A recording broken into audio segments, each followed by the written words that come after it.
if you are over the age of 55, here is how we will get you a six-pack. Like we did for Tony here, achieved a world-class standard result. It is absolutely doable. Age is simply just a number, and in this video I'm going to break down why that is just a limiting belief for you. If you're new to the channel, by the way, welcome. My name is Tom Sergey, and I run the Gorilla Platoon, an online physique transformation program, where we get results like this each and every week, and then we just discuss them online so you can apply them into your own life and your own training. So let's get to it.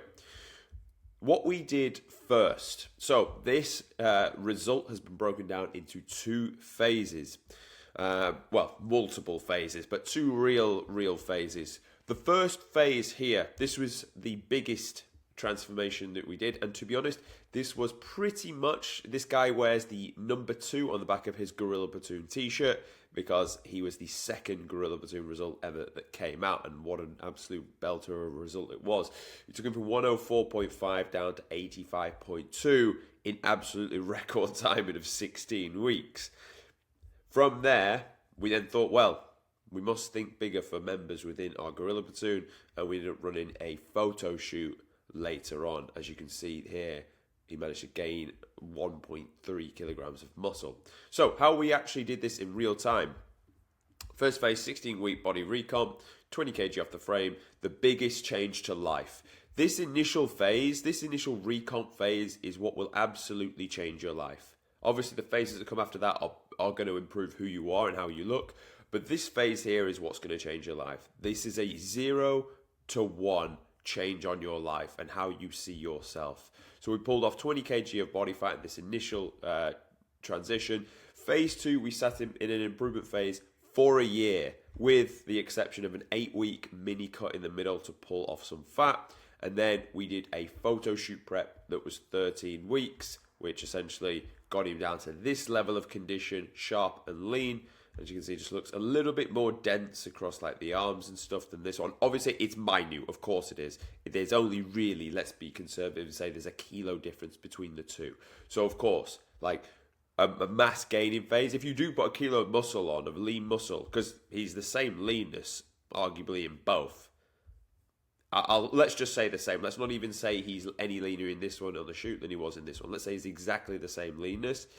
Like because if he was leaner in this one, then he'd have built a little bit more. Obviously, if he was leaner in this one, he'd have built a little bit less. But we can conservatively say a kilo of muscle was added across the course of a gaining phase. So that was a 52-week, I call it improvement phase, with a 13-week prep for the shoot. So that's 20 months worth of work. So this overall change was 20 months worth of work. Who here would be happy to put 20 months in to look like this? Fucking right you would. So just know it is doable. It is absolutely doable, and you must believe that you can deserve the same. So how we're going to get you there, we're going to speak about how you should train, what should you eat and how much, do you need to do cardio, and I'm going to give you 3 hacks that we use that will help you actually achieve it. So we're going to actually start on a hack, and this is the first thing we want to do. We want to first frame your mindset in the right way, because if we don't frame your mindset in the right way, it doesn't fucking matter. I can give you the best tactics in the world. You won't fucking stick to it.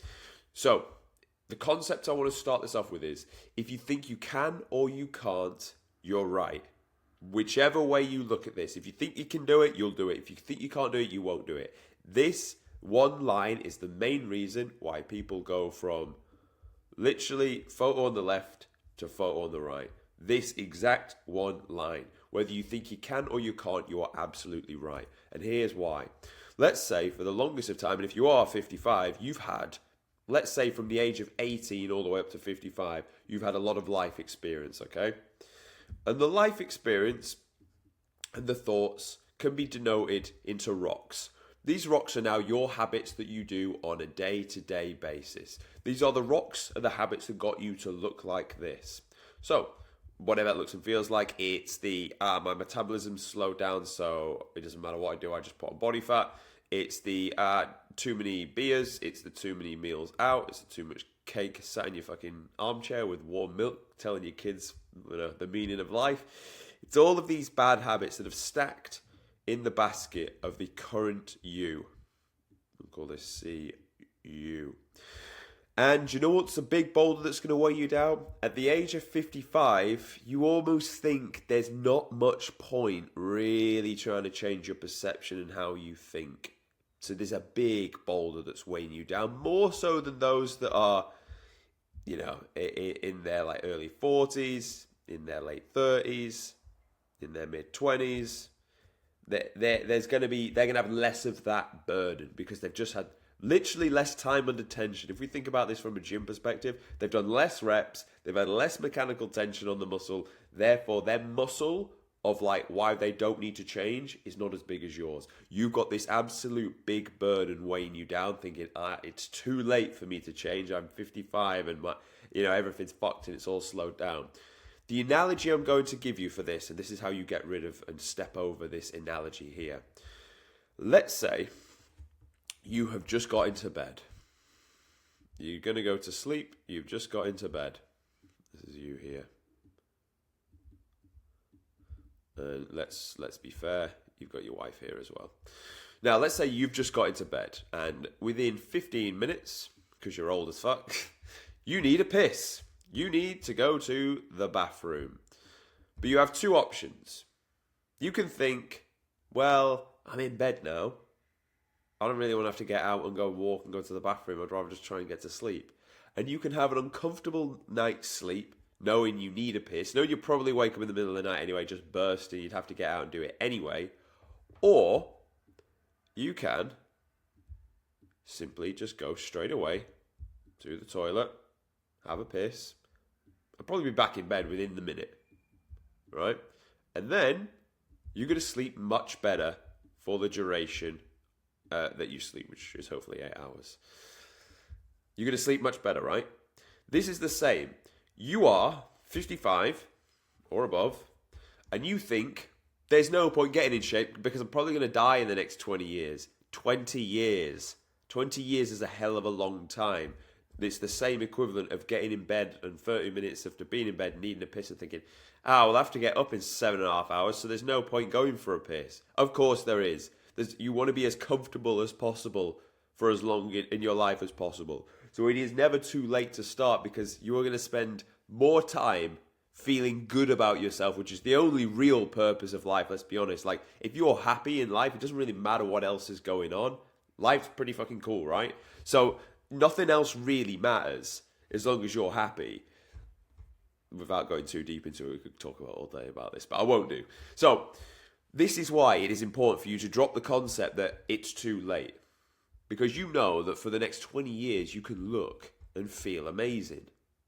And also think of the man you then became and the lessons you can pass down to those around you. So if you care about those around you, getting in shape will never have been more important than it is now. Because if you can do it at this age, everyone like within your family tree is going to look at you with absolute admiration and they're going to take those lessons moving forward. So we must remove these, I'll call these rocks, limiting beliefs from the bad habits that you have. Because the reason you look the way you do and won't change is because you have this emotional baggage, or mental, we'll call this mental baggage actually, that weighs you down.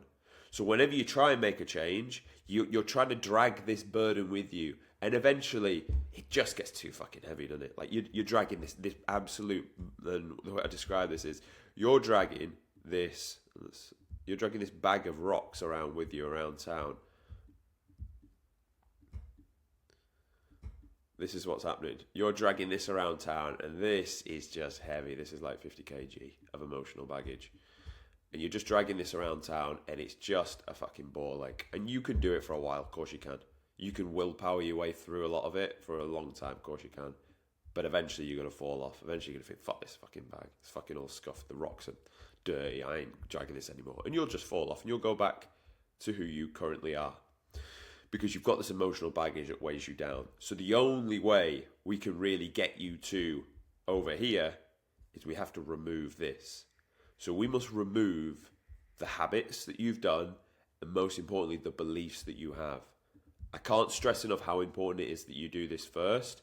Otherwise, you just won't change. It's absolute fact of the matter. If you're not willing to let go of who you currently are, you won't change. You really won't. And that's the sad reality. This is why like people, they just can't do it. They just can't change. Because they generally don't believe they can. The way you go from A, which is here, and B, which is up here, you don't try and go from A to B. Because you've tried that a million times. And if you're 55, you've probably tried that multiple times over. And it doesn't work. You try it again, it doesn't work. You try again, it doesn't work. You try again, it doesn't work. And the sad thing is, this is effort. This is just as much effort as it is to go. You could have been at B right by now if we stretch that line out. And this is still effort. So what we must do, in order for you to go from A to B, let's get my rubber out to remove this. If we want you to go from A to B, the only way you're going to get there, act like you're already at B. Act like you are the guy first, then the desired outcome will follow second. Try to manually work your way from A to B, won't work. Act like you're already at B, then watch it come to you. And to put this into real like practical steps, see yourself as a 55-year-old like cool athlete. Like, this is what you want to do here. See yourself as this guy first, then become him. Like, all jokes aside, we call this guy Chuck Norris. Because he's like, teaches Krav Maga, he's like hard as nails. And now he looks like that guy. So he generally believes he's like Chuck Norris. Now he fucking looks like Chuck Norris, and probably better, for those of you who know who Chuck Norris is. So, you must believe you're already at B. You must see yourself, and we'll call this like an athlete. You must see yourself as a 55-year-old athlete. And the beautiful thing about being a 55-year-old athlete, the competition for you is so low. The barrier to being a 55-year-old athlete is so low because there are no 55-year-old athletes. Trust me, unless they've been in the gorilla between them, then obviously. So for you, you will be in the top, not 1%, 0.00001% of men your age when you look like this. I mean, fuck me, you'll be better than most 20-year-olds as well. You got daughters? Any of you got daughters? Trust me when I say, if you look like this, she's not going to have any problems, is she? So there's another bit of side motivation. But you must already act like an athlete. If you act like an athlete and see yourself as an athlete first, because an athlete is just a lifestyle, it's not an outcome, it's not a person, it's just a lifestyle. If you see yourself as living the athlete lifestyle first, you will then get the physique second. Try to get the physique when you are currently you now, won't work. Has never worked, will never work. See yourself as the athlete first, that's how you then get in shape. And this is literally what we breed into members inside the Gorilla Platoon. We have a whole lecture of how to create the 2.0 version of you so that you can act like the guy and move from who you are to the guy. Because that is how you generally live and breathe and absolutely believe it, that whether you think you can or you can't, you're right. Obviously, I'm getting you to think that you can because you are acting in accordance with this, so you confirm to yourself you are right. That's the first thing we must do here, otherwise it won't work. More so for people like you than the younger lads, because they have less conditioning of believing of a set amount of beliefs. You have more because you're older, just from like time spent on this earth, which is normal. So, that's the first thing. Hack mindset, first and foremost. The next thing is, how should you train? And the answer to that is, how many days a week can you commit to? If you can do 4 days a week, you're going to do full body push, everything on the front of the body, and you're going to do full body pull, everything on the back of the body. You're going to repeat that times 2. If you can only do 3 sessions a week, you're going to do upper, lower, upper. Done. If you can do 5 sessions a week, you're going to go push, pull, legs, rest, chest and back, delts and arms, because we want the upper body aesthetic physique. And this is going to focuses you want is hit the muscle 2 times per week. You want, let's say if it's a weaker muscle group, you want that be anywhere from 16 to 20 sets. If it's a strong muscle group, then that can be anywhere from 8 to 10 sets per week. Now, you also want to train hard. How do you measure that you are training hard? Your last repetition will take 3+ seconds to contract the muscle. That's the quickest way to know if you're training hard enough. Most of you will finish off and it'll be like, and rep 10. Yep, done, 10 reps. That's not going to grow you any muscle. driving the load back up and it takes 3-4 seconds to fully contract, that's how you know you're training hard enough. Now, there are some other factors that you want to focus on when you are training. Number one, slow it down. Slow down the way you lift. You're not a fucking sewing machine. Okay? Lift the weight slowly. What I mean by this is you've got the weight at the top, come down 3, 2, 1, hold for 1, present in the lengthened position, drive back up, pause at the top as well. Even if you just listen to that and apply that to your training, watch how much you grow. Because you're going to gain muscle from the eccentric loading, but the fact that you lift it slower means you will lift it with more accuracy. Which takes me on to the second thing you're going to do. If this is point 1, the second thing you're going to do is dial in your... Oh, that's another 2, that's a 3. Dial in your arm path of the movement. So let's say it's your chest. You want to think about driving your bicep across the body, because that is the arm path of the chest. If it's your lats, you want to think about dragging your elbow to your hip, because that's going to shorten the lats the most efficiently. Think, where does the muscle start and where does it finish?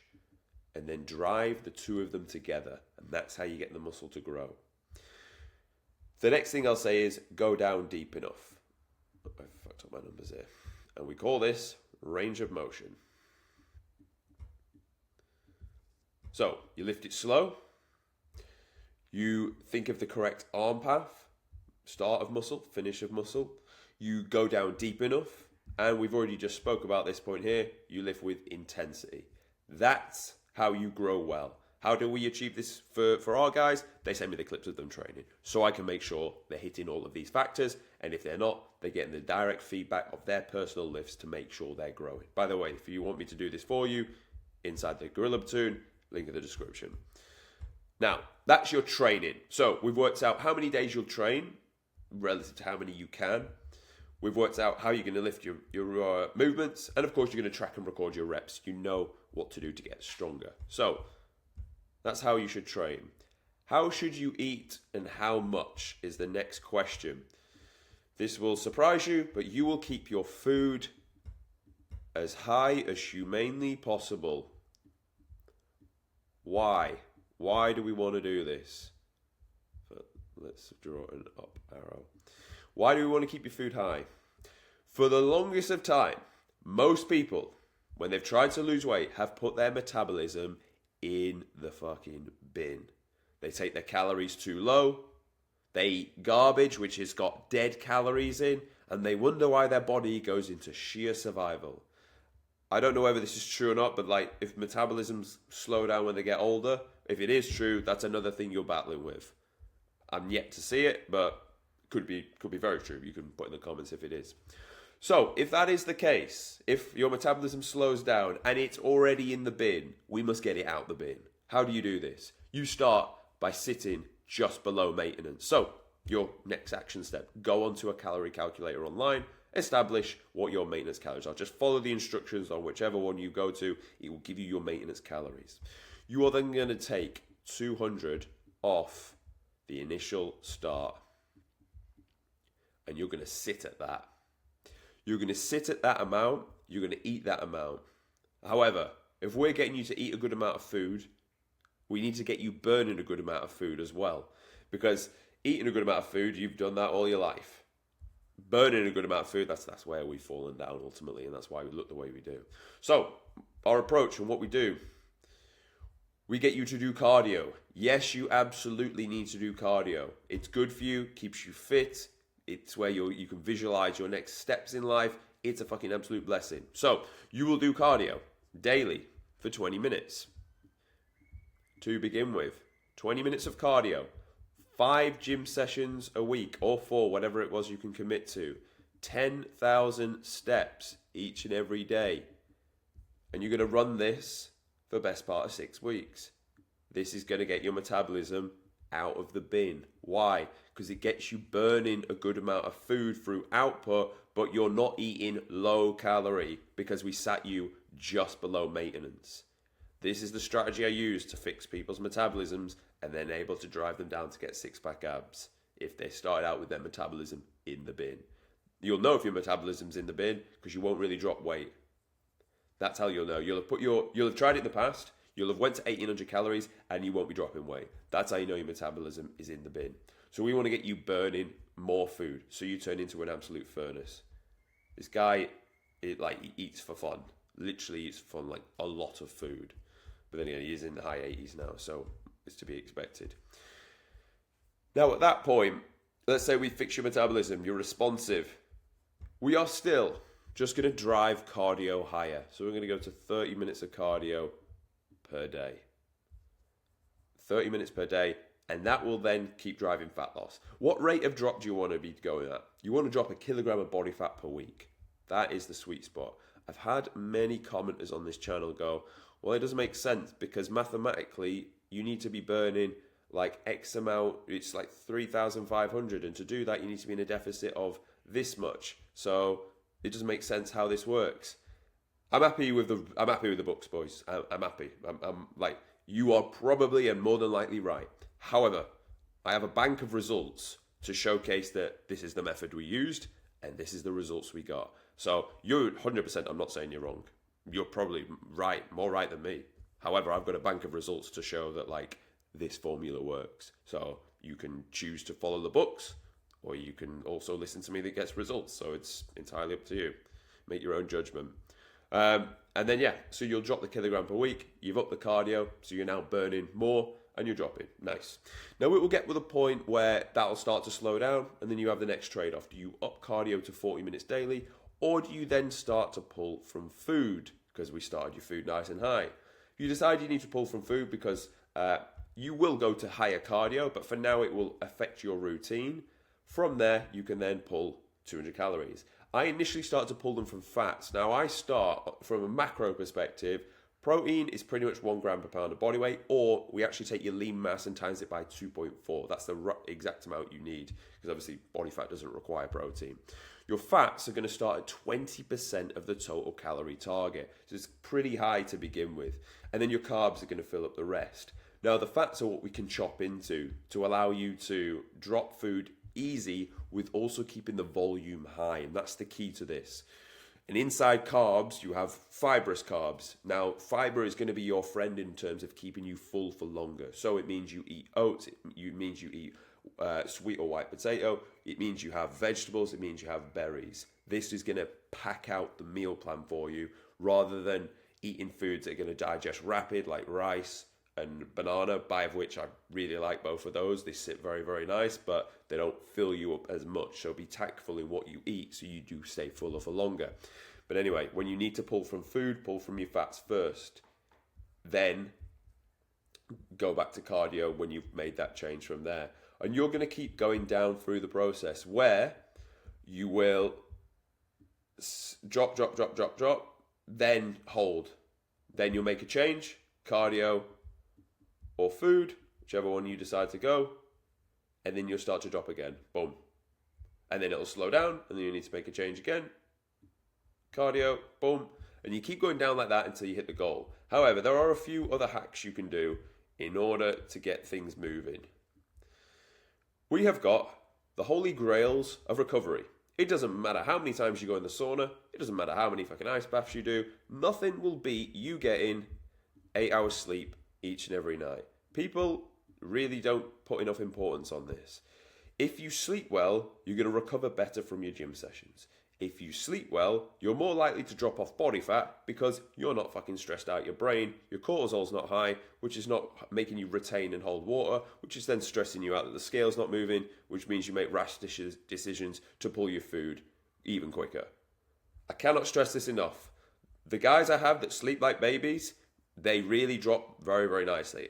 I personally sleep like a baby every night. Something I've always prioritized. I get 8 hours an absolute minimum, and my scale weights are always very consistent because I sleep. Like, it was a natural thing that's given to you. It's been around since the dawn of time, and people still pay fucking lip service to it. That's half the reason why people are the way they are, because they're stressed out their brain, their cortisol's through the roof, and you really can't do much for fat loss when your cortisol is really, really high. Obviously, you'll still make some progress. I'm not saying you won't make any, but like, don't make things so hard for yourself. Just go to bed early. And again, if the reason why I say right at the very start, be like an athlete, if you think and act like an athlete, naturally you're going to be in bed for 8 hours. So you think, well, how long would an athlete sleep? Oh, he'd sleep 8 hours. And if he has the time, probably get napping in the day as well. So if you can do this, it's going to allow you to act like the athlete. If you can sleep well, it's going to make you more consistent in your actual adherence to the diet. Who's going to be more likely to stick to the diet on week 16 of like 31 that you've mapped out for yourself? Who's going to be more likely to stick to the diet? The guy that had 5 hours sleep and is less like cognitively sharp, or the guy that had 8? If we kept every other variable the same, we know the answer, right? So do yourself the favor and sleep like an absolute baby, because it's going to help you. The next tactic we're going to use is deloads and refeeds. So this is needed when, let's say, you've been in a dieting phase for, in this instance, if you've got a lot of body fat to drop off, you're going to do it towards the back quarter of the transformation, whatever that looks and feels like from a time frame perspective for you. If it's a 12-week result, you're going to wait till after 9 weeks. If it's a 20-week result, you're going to wait till after week 15. The first refeed you're going to do is you're going to get your scale weight.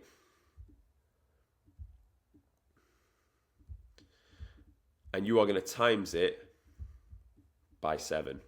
The reason by 7 is you can go anywhere from 8 to 12, but the first time you ever do this, you just want to collect some data. You just want to see what was the outcome with X amount of carbs. So 81 times 7, it's going to give you a certain number. I'm not that quick as a math, so I'm not going to work it out. But the number it gives you is the amount of grams of carbs you have within a given day. You're going to pull your protein in half, and that way you don't go too far over your maintenance. You will be a little bit above your maintenance, but not too far, because the goal is to input glycogen back into the muscle. It's not just to fill you up for the sake of filling you up. And you're going to run that the next day, and that you're then going to see what was the scale weight in one morning, and the next. You're going to take photos in the morning before you eat it, and you're going to take photos after your session, see how full you look. And you're going to rinse this out let's say you're on week 15, you can do this on that week, and then that'll last you about 2 weeks. Run it again 2 weeks later, and you're then going to, because essentially you'll be back to flat after the 2 week point. So that's why you run it then, and you're just going to keep filling yourself up and dragging you flat until you get to the end. If it's a longer transformation, you will probably need to run a deload, because really after 8, 9, 10 weeks of hardcore training the way I'm speaking, you'd be pretty fried and pretty toast. So run a complete deload, where what I like to do is drop one set off everything. The reason for this is we want to just drop some volume. We don't really want to drop intensity, because we want to give the muscle a reason to stay on the bones. But we do want to drop the amount of it that we're doing so we can freshen up. So deloads and refeeds to manage fatigue. And managing fatigue will come from consistent sleep, but you're going to need to do some secondary tools for this if you're in this for a long period of time. So deloads and refeeds can absolutely help with that. So if we've got, for hacks, we've got your mindset, which we spoke about at the start. We've got sleep to keep you essentially in a pure state throughout. And then we're going to run deloads and refeeds to essentially get you over the line. We've spoken about the need for cardio. We've spoken about keeping food high. In fact, what should you eat is the question we want to cover as well. So what should you eat? When you set up your meal plan, you are essentially going to want lean protein options with each of your meals. So if you've got a certain protein target, divide the target by every meal that you've got. And if it's a lean protein option, you want either chicken, tuna, some white fish, or turkey. Or you can have protein powders and also yogurt. They're the protein options you're going to stick with. If it's fat options, you're going to have either, and what you could do if you're an absolute lover of like red meat or salmon, you could bind the fat and the protein together, because you're going to need to, because of the amount of fat content in those. If not, you're going to go with things like avocado on savory meals, like the ones we've spoke about, or you can do peanut butters or dark chocolates as well. For carbs, you're going to break that down into fibrous carbs, and you're going to break that down into, let's call them glucose carbs. So glucose carbs are the ones you have around the workout, but can still be fibrous, like fruit. Or you can have things like bread and jam. Carbs away from the workout are going to be things like potato or oats. I'd stick to just those two. You can have rice. I do like rice, but it just doesn't fill you up that much when you're in the back end of a deficit. You don't get that much volume from it either. So that's how I would run with this. Also, from a fibrous perspective, you're going to be having like berries instead of bananas, although they're a little bit more pricey, but worth it. Get the frozen ones, the texture's better. Or you can also be having, and you will have, your veggies as well. Veggies are where you're going to add really good volume and size to the meal plan. So you're talking like cucumber, tomato, spinach, red onion, and that's what I tend to run with mine. Adds a lot of volume, adds a lot of water. So that's what you would eat. So we know what you should eat and how much. And then we've spoke about your train as well. So that's how I get you a six-pack if you're over 55. If you found this video great, subscribe to the channel. If you want me to do this for you, then there'll be a link in the description. Other than that, I'll see you tomorrow.